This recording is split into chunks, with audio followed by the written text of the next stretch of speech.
Hello everyone. I hope you all are doing very well.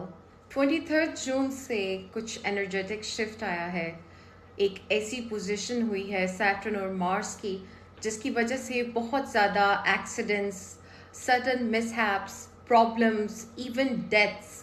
मैंने बहुत पहले ही आप लोगों को बता दिया था कि एनर्जी कुछ इस तरह की होने वाली है जिसके बाद सडन डेथ्स में बहुत ज़्यादा इंक्रीज हो सकता है, स्पेशली उन लोगों के लिए जिनके सैटर्न एफ्लिक्टेड होगा। जिन लोगों ने इन चीज़ों की रेमेडी करवा ली वो लोग आज सेफ हैं, उनके साथ इस तरह के प्रॉब्लम्स नहीं आए। लेकिन आप लोगों ने खुद भी देखा होगा कि रिसेंटली बहुत ज़्यादा हमें न्यूज़ देखने को मिली कि यंग डेथ्स, यंग लोग जो हैं सडनली हार्ट अटैक से उनकी डेथ हो रही है, बहुत से लोगों की सडनली डेथ हो रही है, एक्सीडेंट्स हो रहे हैं, अर्थक्वेक्स हो रहे हैं। ओवरऑल ये जो एनर्जी है this is not a very ideal और गुड एनर्जी।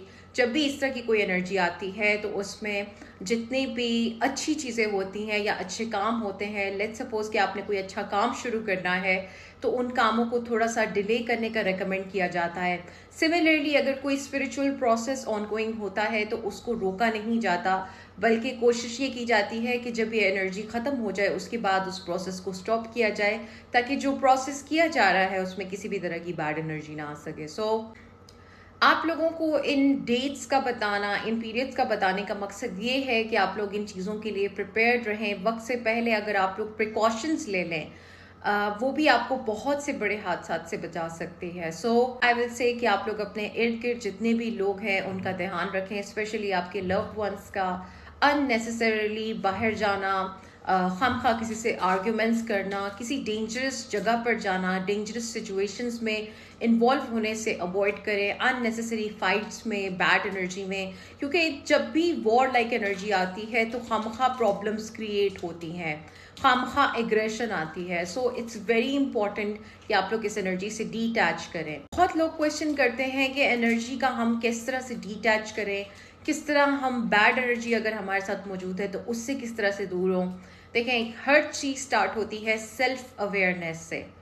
जब तक आपके अंदर ये रियलाइजेशन ही नहीं है कि आपने अपनी ज़ात पे काम करना है, आप एक एनर्जी बीइंग हैं, वो बात की बातें हैं। आप एक वाइफ हैं, हस्बैंड हैं, फादर हैं, जो कोई भी हैं, ये तमाम आपके रोल्स हैं। लेकिन फर्स्ट एंड फॉरमोस्ट आप एक एनर्जी बीइंग हैं, स्पिरिचुअल बीइंग हैं।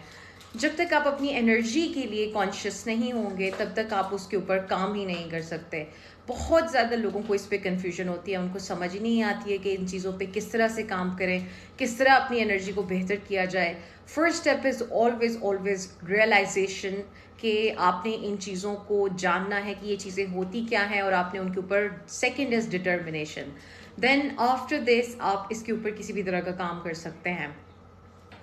बैड एनर्जी से या वॉर लाइक एनर्जी से डिटैच होने का सबसे आसान तरीका ये है कि फौरी तौर पे अगर कोई बुरी सिचुएशन हो गई है जो कि अनप्लेजेंट थी, जैसे हम देखते हैं कि हस्बैंड वाइफ में बहुत ज़्यादा लड़ाई होती है अक्सर, या घरों में बहुत ज़्यादा नेगेटिव एनर्जी होती है, उसके लिए जो सबसे अच्छा तरीका है वो ये है कि आप ऑलमोस्ट 1 to 3 मिनट्स के लिए अपनी बॉडी को ज़ोर ज़ोर से शेक करें, वाइब्रेट करें। इससे ये होता है कि जो मेमोरीज या पेन आपकी बॉडी में जाके स्टोर हो रही होती हैं वो एज सच स्टोर नहीं होती हैं, वो श्रग ऑफ हो जाती हैं। आप में से जो लोग नॉलेज रखते होंगे वो इस बात को जानते हैं कि जो ट्रॉमा होता है वो सिर्फ और सिर्फ आपके दिमाग में नहीं जाता बल्कि वो आपके जिस्म में भी स्टोर होता है। और एज अ रिज़ल्ट आप जिस तरह का भी ट्रॉमा एक्सपीरियंस करते हैं आप उस तरह की बीमारी आपके अंदर मौजूद होती है। अगर हम अपनी सोसाइटी में देखें तो लेटली थायराइड का प्रॉब्लम बहुत ज़्यादा बढ़ गया है।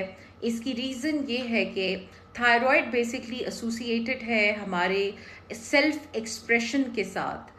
अगर फीमेल्स बहुत ज़्यादा अरसा अपनी ट्रू वॉइस को सप्रेस करके रखें, अपनी इनर वॉइस उनको चैनल ना करने दी जाए, जो बात वो कहना चाहती हैं वो ना कहें, वो अंदर ही अंदर अपने इमोशंस को सप्रेस करें, तो ये स्पिरिचुअल वर्ल्ड में वो चीज़ थायराइड के ऊपर अफेक्ट करती है और एज अ रिज़ल्ट थायराइड के जो है प्रॉब्लम स्टार्ट हो जाते हैं। Through out my spiritual journey मैंने हमेशा यही चीज़ की है, और मैं अपने क्लाइंट्स को भी ये इनकरेज करती हूँ कि हमेशा डिजीज़ का स्पिरिचुअल पर्सपेक्टिव से उनको देखना और रूट कॉजेज़ को हमेशा ट्रीट करें। किसी भी तरह की डिजीज़ है, चाहे आपकी रिलेशनशिप्स ख़राब हैं, चाहे आपकी हेल्थ ख़राब है, कोई भी चीज़ है, हमेशा रूट कॉज पे जाएं।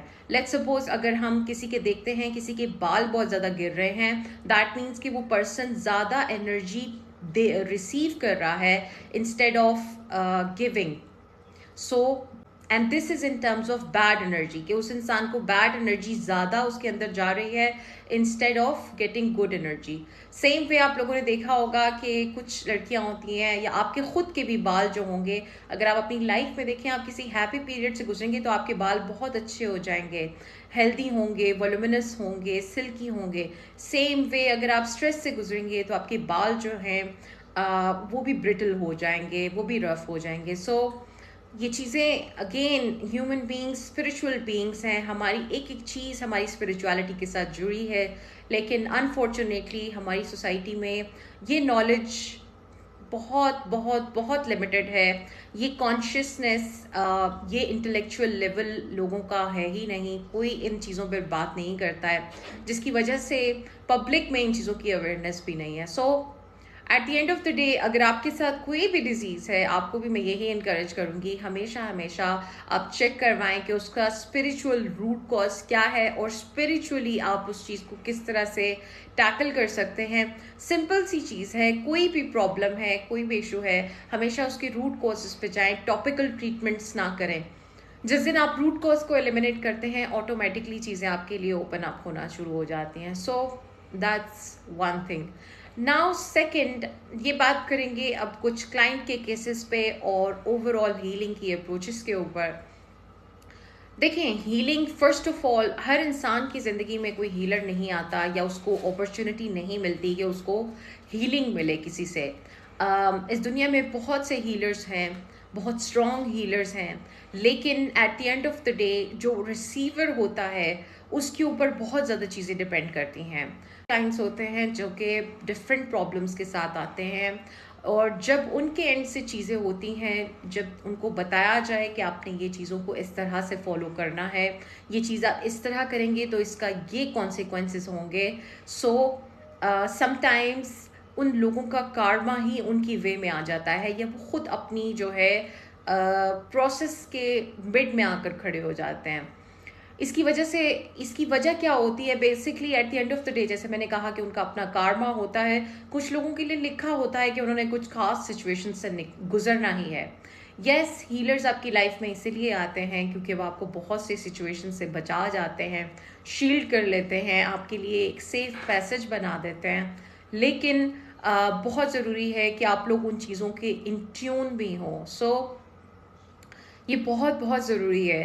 अगर मैं एक रीसेंट क्लाइंट की बात करूं तो उनके साथ ये सिचुएशन थी, उनका नो कांटेक्ट की सिचुएशन चल रही थी, और जिस तरह एक प्रोसेस होता है नो कांटेक्ट की सिचुएशन को जो है ब्रेक करने के लिए, उसमें जो बैड एनर्जी होती है, जो भी दो लोगों के दरमियान डिस्टेंस क्रिएट कर रही होती है, उस चीज़ को एलिमिनेट किया जाता है। उनके केस में इस तरह से जब ये चीज़ की जा रही थी, लेकिन still at the end of the day उन फीमेल के साथ दो इश्यूज थे। एक, उनकी खुद की ज़ात बहुत तेज़ी से नेगेटिविटी में जाती थी, और वो बहुत तेज़ी से नेगेटिव चीज़ें अपनी लाइफ में मैनिफेस्ट कर लेती थी।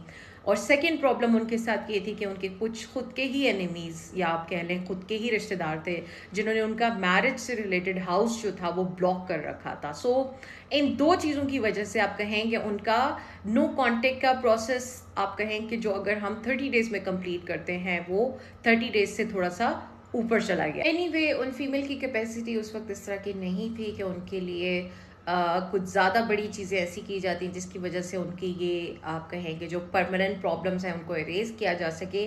सो इस सारी चीज़ का एनालिसिस करते हुए उनको सिर्फ मैंने एक इतनी सी चीज़ करवाई कि उनकी खुद की नेगेटिविटी को मैंने ब्लॉक करवाना शुरू किया, और साथ में उनके लिए मैंने कुछ आप कह सकते हैं कि उनको प्रोटेक्शन दी, थोड़ी सी सपोर्ट आप कह लें कि, या प्रोटेक्शन कह लें।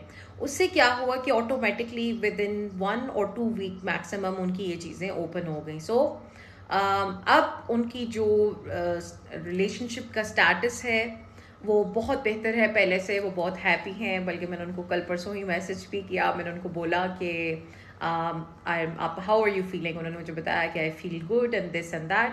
तब मैंने उनको बोला कि मुझे याद है कि आप बहुत ज़्यादा नेगेटिव हुआ करती थी और एंशियस हुआ करती थी, but it's good to see that you are finally doing better. So इस तरह भी होता है, लाइक आई एम सेइंग कि मैनी अ टाइम्स जिन लोगों की डेस्टिनी के अंदर ये चीज़ लिखी हुई है कि उन्होंने वो हीलिंग रिसीव नहीं करनी है, वो खुद अपने जो है वे में आके खड़े हो जाते हैं। एक और क्लाइंट की अगर मैं बात करूं, उनका बेसिकली ये सिचुएशन थी कि उन्होंने रब्ता किया अपने हस्बैंड के लिए।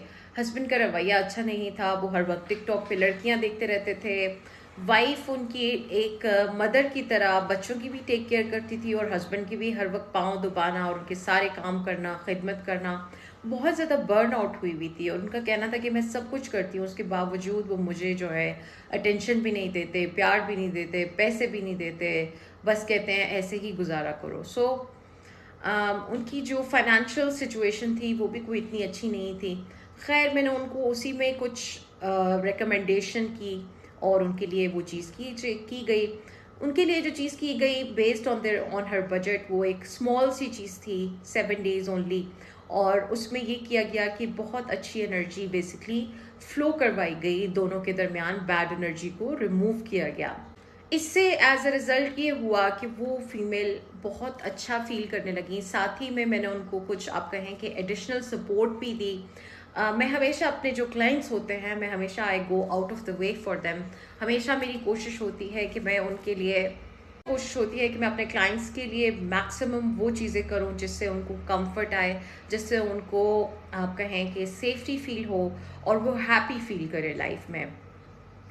तब तक मेरा उनके साथ आप कहें कि बहुत अच्छा इंटरेक्शन रहा। आफ्टर जब इनका एक मंथ गुजर गया, ऑलरेडी उनका प्रोसेस 7 days बाद कंप्लीट हो चुका था। 1 month गुजरने के बाद, 1.5 month गुजरने के बाद, जाहिर है आपको एक प्रोटोकॉल दिया गया है जो आपने फॉलो करना है। सेल्फ वर्क बहुत ज़्यादा ज़रूरी है और अनफॉर्चुनेटली 98% ऑफ पीपल वो सेल्फ वर्क नहीं करना चाहते, बल्कि वो सिर्फ चाहते हैं कि एक थर्ड सोर्स आए, जैसे मैं एक थर्ड सोर्स हूँ, और वो आके सारा कुछ फिक्स करे।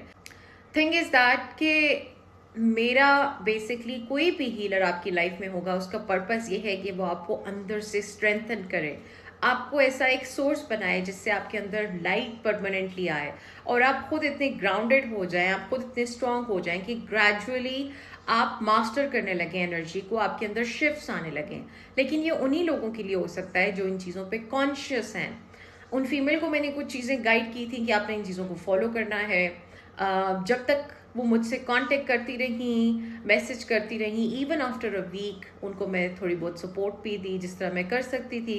उनकी चीज़ें ठीक रही, लेकिन आफ्टर लाइक 1.5 month उनका कहना था कि वो इस बार वो अपने प्रोसेस से बहुत खुश हैं, लेकिन इस बार she wants to do something very big क्योंकि उनको रिजल्ट्स अच्छे लगे। खैर उनकी बात मान के उन्होंने एक बहुत बड़ा प्रोसेस चूज़ किया अपनी रिक्वायरमेंट्स के मुताबिक, और वो प्रोसेस जो है उन्होंने कहा, कमिटमेंट की कि वो उस प्रोसेस की पेमेंट करेंगी। देखिए आप लोगों को समझना होगा, मैं जब भी अपने क्लाइंट से बात करती हूँ मैं उनको हमेशा ये चीज़ बताती हूँ कि पहली बात ये है कि आपने जब भी मेरे साथ चलना है, आपने पहली बात आपने कोई झूठ नहीं बोलना है, कोई बात नहीं छुपानी है। तीसरा जो सबसे इम्पॉर्टेंट चीज़ है, जो मैं आपको कहूँगी आपने वो वैसे ही फॉलो करना है, अपनी मर्जी नहीं करनी है। अगर आप मेरी बात पर चलेंगे तो आपके साथ मेरी जो कमिटमेंट होगी वो पूरी होगी, लेकिन अगर आप लोग उसमें अपनी मर्जियां करेंगे, अपनी चॉइस की मिस्टेक्स करेंगे, तो जाहिर सी बात है अगर एक प्रोसेस का हम आप कहें कि मेजरमेंट करके एक प्रोसेस को स्टार्ट करते हैं, उसके बाद आप उसमें एरर्स करते जाएंगे तो डेफिनेटली उसमें एड ऑन्स होंगे या कुछ होगा। दो और क्लाइंट्स की मैं बात करूंगी जिन्होंने कंसल्ट किया, और उन एक उसमें से दोनों क्लाइंट्स का बेसिकली इशू ये था कि दोनों विक्टिम्स थे बेसिकली विच क्राफ्ट के, और उसकी वजह से उनके जो लोग ऐसी चीज़ों के विक्टिम होते हैं उनके सेंसेस भी ठीक तरह से काम नहीं करते। सो उन दोनों के दिमाग एक बुरी तरह से आप कह लें कि बंद हुए हुए थे। उनके साथ जब भी मैं बात करती हूँ, मैं फुली एक्सप्लेन करती हूँ कि ये चीज़ ऐसे है। अगर आपने विच क्राफ्ट का चेक करवाना है कि कहाँ से हुआ है, क्या है, कितना पुराना है, क्यों किया गया है, किस मकसद के लिए किया गया है, कितने सोर्सेज हैं, अगर आप ये तमाम चीज़ें देखना चाहते हैं तो उसके लिए एक सेपरेट एनालिसिस होता है, जब तक कोई इंसान सीरियसली कंसिडर ना करे कि उसने इन चीज़ों से बाहर आना है। उनके साथ मेरी यही बात हुई, उनको ये सब कुछ एक्सप्लेन किया।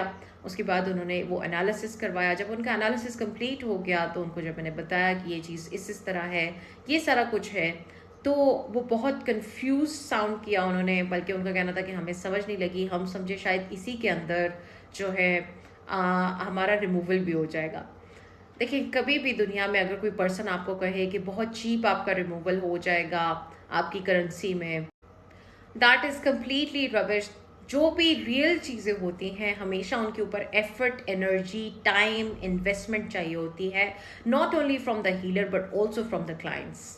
कुछ ऐसे प्रोसेसेस होते हैं जिसमें ज़्यादा एफर्ट हीलर्स की लगती होती है, लेट्स सपोज के रिमूवल के प्रोसेसेस हैं, लेकिन अगर उसमें भी क्लाइंट्स अगर चीज़ों को फॉलो ना करें, अगर उनको रेकमेंड किया जा रहा है कि आपने रात को स्लीप करनी है प्रॉपर, आपने खाना ठीक से खाना है, आपने अपनी हाइजीन का ख्याल रखना है, बात लेना है डेली, हर केस पे वेरी करता है। जितना स्क्वेयर केसेस होते हैं उतनी ज़्यादा प्रिकॉशंस होती हैं।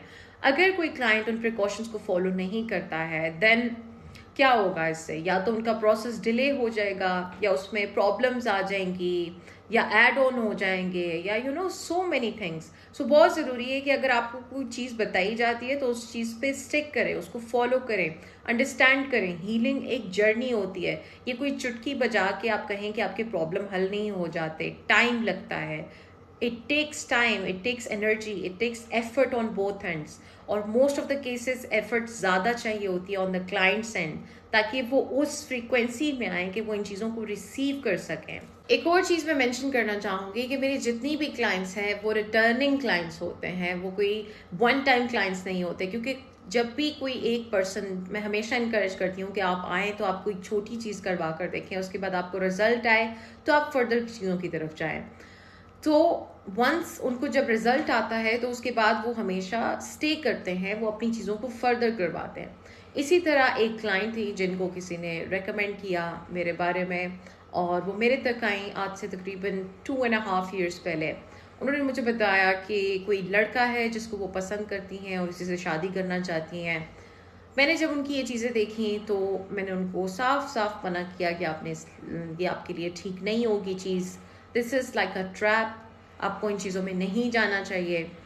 खैर एनीवे, उस टाइम वो क्लाइंट ज़ाहिर है ऑफेंड हुई, उनको अच्छा नहीं लगा कि उनको इतनी स्ट्रेट फॉरवर्डली ये चीज़ें बता दी गई, और वो चली गई। कुछ अरसे बाद उन्होंने दोबारा से रब्ता किया और उन्होंने मुझे बताया कि अब इस दफ़ा कोई और लड़का है जिसमें वो इंटरेस्टेड है, और वो इस लड़के के साथ जो है अपनी चीज़ों को परमानेंसी की तरफ लेकर जाना चाहती हैं। मैंने उनको स्ट्रेट फॉरवर्डली बताया, देखें अगर आप मुझसे कहेंगे कि मैं आपकी चीज़ों को एज सच कर दूं, मेरे लिए कोई प्रॉब्लम नहीं है आपके मैरिज हाउस को बूस्ट करना या और चीज़ों को सपोर्ट करना, लेकिन जब तक आपकी लाइफ में बैड एनर्जी मौजूद है, इवन इतनी सी भी नेगेटिविटी अगर मौजूद हो तो वो रिजल्ट्स को बहुत बुरी तरह इफेक्ट करती है। सो मैंने उनको यही रेकमेंड किया कि आप पहले अपना रिमूवल करेंगी, जो भी आपके साथ विच क्राफ्ट है, उसके बाद आप नेक्स्ट स्टेप की तरफ जाएंगे। वो क्लाइंट एग्री कर गई। एग्री करने के बाद उन्होंने इस चीज़ को जब ख़त्म हो गई, इस चीज़ के बहुत अच्छे रिजल्ट्स भी आए, वो बहुत हैप्पी थी। उसके बाद उन्होंने नेक्स्ट चीज़ जो थी उसके लिए प्रोसीड किया, जो कि इस पर्सन के साथ उनका बॉन्ड का बेहतर होना और चीज़ों का था। जब ये प्रोसेस किया जा रहा था तो उसके बीच में मुसलसल ये जो फीमेल थी, इनको मैंने पहले भी वॉर्न किया कि आपके अंदर बहुत ज़्यादा ये एबिलिटी है कि आप बहुत नेगेटिव चीज़ें अपनी लाइफ में ला सकती हैं सिर्फ अपनी सोच से, और इस बात से उन्होंने एग्री भी किया बहुत दफ़ा। एनीवे, वो हर वक्त नेगेटिव सिचुएशंस को जो है इमेजिन करती रहती थी इस पर्सन को लेकर, और महसूस करती थी। जब उनकी चीज़ों को करके उनको बताया गया कि अब आपने ये चीज़ को इस तरह से करना है, फर्स्ट ऑफ ऑल आप देखें, क्योंकि उनके कार्मा को हम बेसिकली कह लें, या उनकी डेस्टिनी की कुछ चीज़ें थी जिनको हम कट शॉर्ट कर रहे थे, या आप कह लें कि थोड़ी सी उसमें चेंजेस ला रहे थे, तो ऑब्वियसली रेजिस्टेंस महसूस हुई।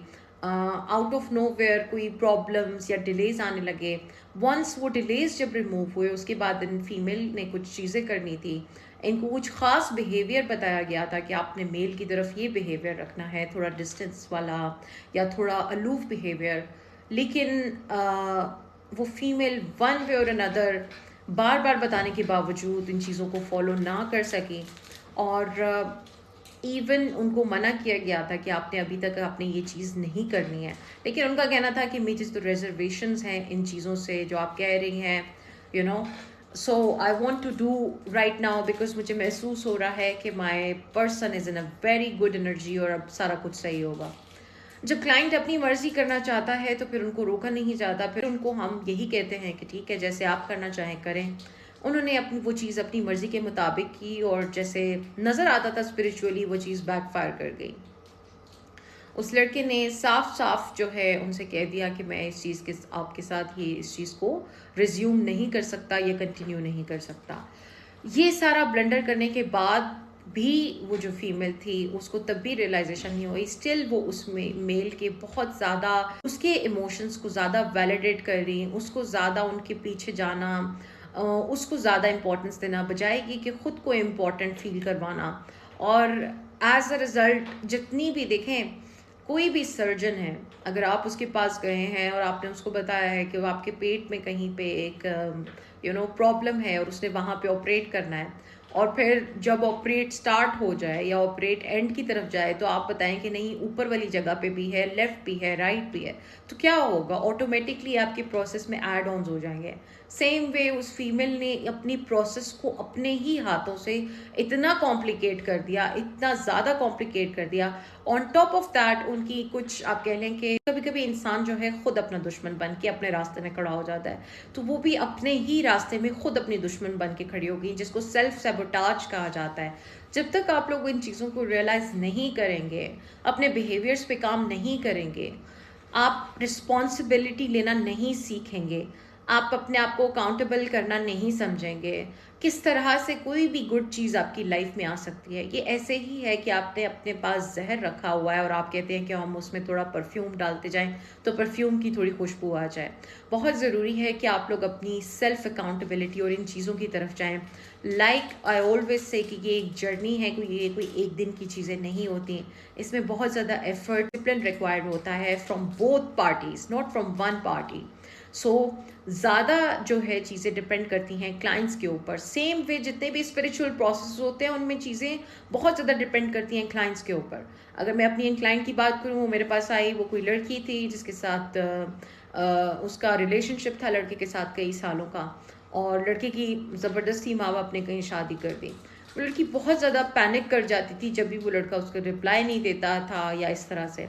उस लड़की को मैंने बहुत दफ़ा प्यार से समझाया, 1 दफ़ा, 2 दफ़ा, 3, 4, 5, 6, 7, बहुत दफ़ा उसको प्यार से समझाया, लेकिन उसको समझ नहीं आती थी कि जब भी थोड़ा सा डिस्टेंस मेंटेन करना ज़रूरी है, आपकी चीज़ों का कंप्लीट होना ज़रूरी है, और साथ ही साथ उसके घर वाले उसको प्रेशराइज कर रहे थे।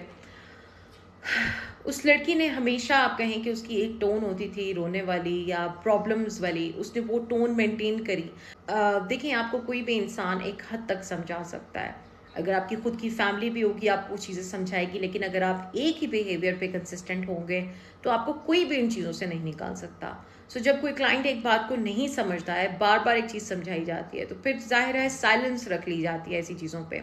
उनके केस में फिर जब मैंने देखा कि मुसलसल समझाने के बावजूद वो इस चीज़ को नहीं समझ रही, तो मैंने उनके इस बिहेवियर के ऊपर I decided to become quiet. कुछ अरसे बाद मुझे पता चला कि उन्होंने जो है जहर की गोलियां खा के वो अस्पताल चली गई, काफ़ी अरसा बीमार रहीं, और अब वो जो है बाहर आ गई हैं। और अब मैंने उनसे पूछा कि आपने क्यों किया ये सारा कुछ, और आप अभी भी उसके साथ इस तरह ही आपकी अटैचमेंट है या अभी भी आप उस तरह पैनिक करती हैं। उन्होंने मुझे कहा कि नहीं, मुझे ये सारा कुछ करके इतनी पेन से गुजर के समझ आया कि किसी के पीछे इतना ज़्यादा मरना नहीं है। यही चीज़ अगर मैं उनको समझा रही थी बार बार बार बार बार बार विदाउट एनी पेन और प्रॉब्लम, उनको वो चीज़ समझ नहीं आ रही थी। सेम वे उनकी डेस्टिनी में ये चीज़ थी कि उन्होंने पेन से गुजर के इन चीज़ों को सीखना था। सो समटाइम्स अगर आपके कार्मा में कोई चीज़ लिखी है तो कोई भी उसको जो है नहीं मिटा सकता, स्पेशली अगर आप विलिंग नहीं हैं। अगर आप ही विलिंग नहीं है अपने पाथ से, अपनी रास्ते में खड़े होने से, तो फिर कोई भी उन चीज़ों को अनडू नहीं कर सकता।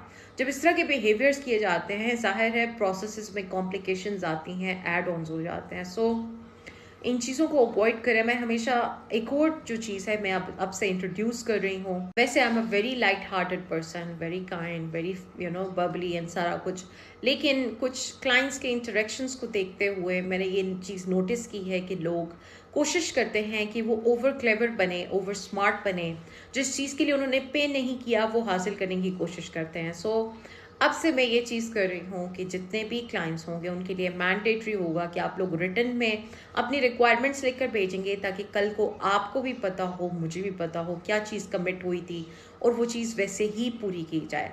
सेकेंडली, एक टर्म्स एंड कंडीशंस का फॉर्म होगा जो कि तमाम क्लाइंट्स को दिया जाएगा। आपके ऊपर मैंडेटरी होगा कि आप उन तमाम चीज़ों को फॉलो करेंगे। उन टर्म्स एंड कंडीशंस में यही बातें होंगी कि आप झूठ नहीं बोलेंगे, कोई बात नहीं छुपाएंगे, जैसा कहा जाएगा वैसा ही करेंगे, जो चीज़ें आपको गाइड की जाएंगी वैसा ही करेंगे, उसके अलावा अपनी मर्जी नहीं करेंगे। अगर आप इस तरह की कोई प्रॉब्लम्स क्रिएट करेंगे तो एड ऑन्स होंगे जिसके लिए आप खुद रिस्पॉन्सिबल होंगे।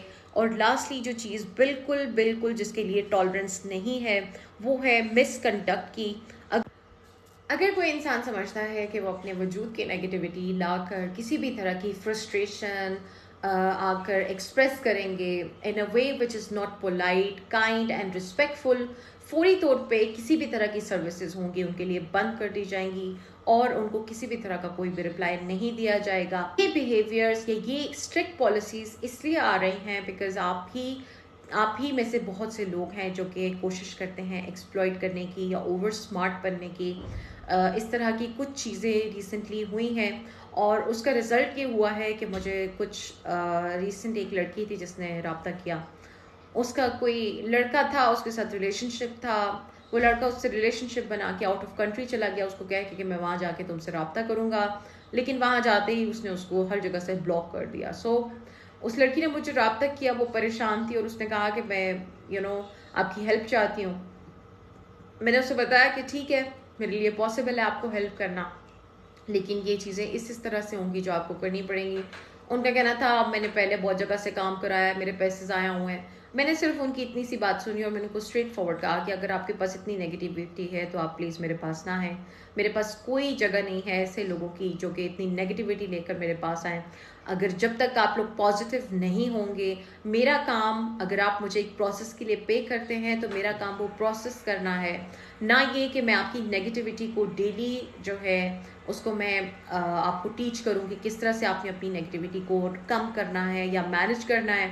अगर आप में से किसी को प्रॉब्लम आता है नेगेटिव चीज़ों से डील करने के लिए तो आप लोग हमेशा जो है गाइडेंस ले सकते हैं, अपनी कंसल्टेशंस बुक कर सकते हैं।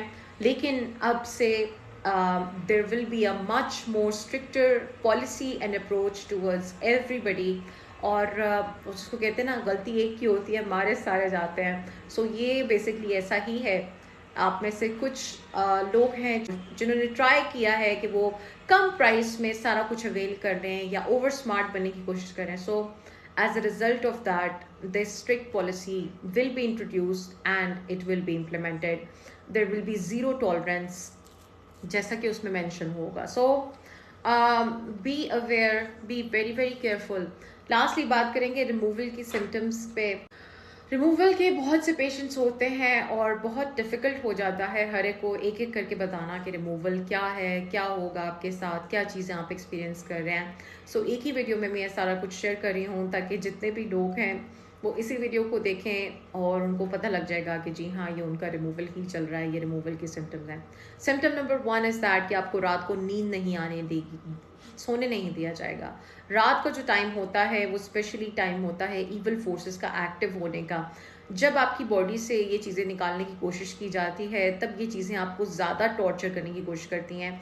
एज अ रिज़ल्ट आप रात को नहीं सो पाएंगे, लेकिन आपके लिए बहुत ज़रूरी है फ्रॉम 10 PM टू 6 AM आप जिस भी कंट्री में हैं आपकी स्लीप डीप होनी चाहिए। So take any sleeping aids ताकि आपकी स्लीप अच्छी हो। स्लीप बहुत ज़रूरी है किसी भी रिमूवल के प्रोसेस की रिकवरी में। It is non negotiable. Second, खाना आपने हैवी खाना है। You have to understand removal इसी तरह है जैसे कोई एक सर्जिकल प्रोसेस होता है, एक्सेप्ट ये कि ये एक स्पिरिचुअल आप कह लें कि सर्जरी होती है, जिसमें से जिस तरह कैंसर की रूट्स निकालते हैं जिस्म से, इसमें से बैड ईवल की एनर्जी आपकी बॉडी से निकाली जाती है। So you have to eat very very well ताकि आपकी बॉडी सपोर्ट कर सके, स्पिरिचुअल बॉडी और फिजिकल बॉडी सपोर्ट कर सके उन चीज़ों को जो कि ऑन गोइंग है। थर्ड, आपको बैड ड्रीम्स आ सकते हैं, नाइटमेयर्स आ सकते हैं, आपको डराने की कोशिश की जाएगी, आपको पीछे करने की कोशिश की जाएगी, इवन ये कि आपको आपका जो हीलर होगा उसके अगेंस्ट आपके दिमाग में थॉट्स डाली जाएंगी। ये बहुत टिपिकल चीज़ें होती हैं, ये सब चीज़ें इसलिए की जाती हैं ताकि आप इस रास्ते से हट जाएं। लेकिन वो लोग जिनके अंदर लाइट मौजूद है, जिनकी डेस्टिनी में लिखा हुआ है हील होना, वो कभी भी इस रास्ते से नहीं हटेंगे। उनकी रूह उनको हमेशा बताएगी कि कौन उनके लिए सही हीलर है। जो लोग खुद जिनके अंदर डार्कनेस है उनको हमेशा दूसरों के अंदर डार्कनेस ही महसूस होगी। सो मेक श्योर कि you stay very very strong. Symptom number 4 is that कि आपकी लाइफ में खामखा एकदम से अननेसेसरी प्रॉब्लम्स या चीज़ें स्टार्ट हो जाएंगी। इसमें आपका कोई फैमिली मेम्बर बीमार हो सकता है अगर उनका रिमूवल इंक्लूड नहीं है, आपका कोई पेट है वो बीमार हो सकता है, खामखा आपकी लड़ाई हो सकती है, खामखा लोग आपको अटैक करना शुरू कर देंगे। ये होता कुछ नहीं है, सिर्फ ये कि ईवल आपको डिस्ट्रैक्ट और वीक करने की कोशिश करता है। So you have to make sure कि आप इन चीज़ों पे बिल्कुल भी ध्यान ना दें। Make sure you remain very very strong. Symptom number 6, आपके जिस्म में शदीद किस्म का दर्द होगा, जैसे किसी ने आपको बहुत ज़्यादा मारा हो, या फिर ऐसा होगा कि आपको बहुत ज़्यादा थकावट होगी जिससे आप बहुत सदियों से आपने आराम नहीं किया। ये स्पेशली उन केसेस में होगा जिनके जो है विच क्राफ्ट जिन पे जो किया गया है वो 10 से 20 साल एटलीस्ट पुराना हो। उन केसेस में शदीद किस्म के बॉडी पेन्स आते हैं। सो जो भी आप इसके लिए करना चाहें कर सकते हैं। अगेन हर एक की अपनी मर्जी है, लोग पिल्स को प्रेफर करते हैं, नेचुरल वेज भी होते हैं, it's totally up to you, but you have to cope with this. Symptom number 7, आप अपने हाथों से मनी की मिस्टेक्स करेंगे। लेट्स सपोज कि अगर आपने हाफ इंस्टॉलमेंट पे की है और आप बाकी का काम सेकेंड इंस्टॉलमेंट में पे करके करवाएंगे, सो आप अपने ही हाथों से गलत चीज़ें करेंगे। मेरी एक क्लाइंट थी दुबई की जिन्होंने हाफ पेमेंट तो खुद सेंड करके ठीक कर दी, सेकेंड पेमेंट की जब बारी थी तो वो उन्होंने किसी के थ्रू की और उनके साथ स्कैम हो गया। सेम वे आपके पैसे आपके अपने हाथों से आप लूज कर देंगे, मतलब अननेसेसरी आपका फाइनेंशियल लॉसेस स्टार्ट हो जाएंगे। मेक श्योर कि आप डबल चेक करें हर चीज़ को, कोई कॉन्ट्रैक्ट कोई इंपॉर्टेंट चीज़ ना करें। अगर आपने कोई प्रॉपर्टी सेल करनी है, कोई भी नया काम करना है, ट्राई करें कि जब आपका रिमूवल हो जाए, अगर या रिमूवल हो जाए या फिर जब आपका हीलर आपको कह दे कि हाँ भाई अब आप, जब आपको मैं कह दूं कि अब आप जो है न्यू प्रोसेस की तरफ जा सकती हैं, अब हम सेफ हैं, then you should begin that one. So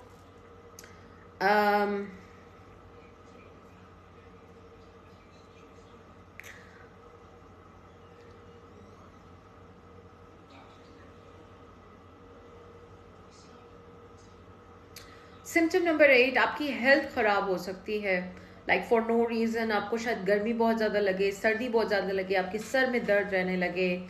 all these are again physical symptoms कि आपका रिमूवल चल रहा है। एंड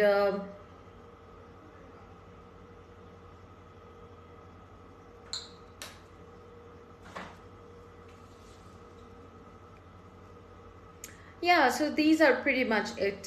मेनली यही रिमूवल के सिम्टम्स होती हैं। अगर आपका रिमूवल चल रहा है then this video will be useful for you. Make sure कि आप इन तमाम चीज़ों को फॉलो करें, इनको ध्यान में रखें। और अगर आपके फैमिली मेम्बर्स हैं जिनका आप रिमूवल करवा रहे हैं उनको बताए बगैर, तो मेक श्योर कि आप उनके ऊपर चेक रखें, डेली उनसे बात करें, देखें कि उनकी तबीयत ठीक वगैरह है। जहाँ पे आपको लगे कि कोई प्रॉब्लम है तो फौरी तौर पे आपने इन्फॉर्म करना है। कोई चीज़ बहुत एबनॉर्मल अगर आपकी लाइफ में हो जाती है विच इज़ वेरी बिग, फौरी तौर पे आपने इन्फॉर्म करना है, बिकॉज वेरी करता है किस क्लाइंट ने किस तरह की प्रोटेक्शन ली हुई है और किस तरह का उसका एनिमी है, उसके अकॉर्डिंग चीज़ें होती हैं। रिसेंटली एक यंग लड़की थी जिसका रिमूवल का केस था और उसकी जो भाभी की फैमिली थी वो सारी विचक्राफ्ट में थी।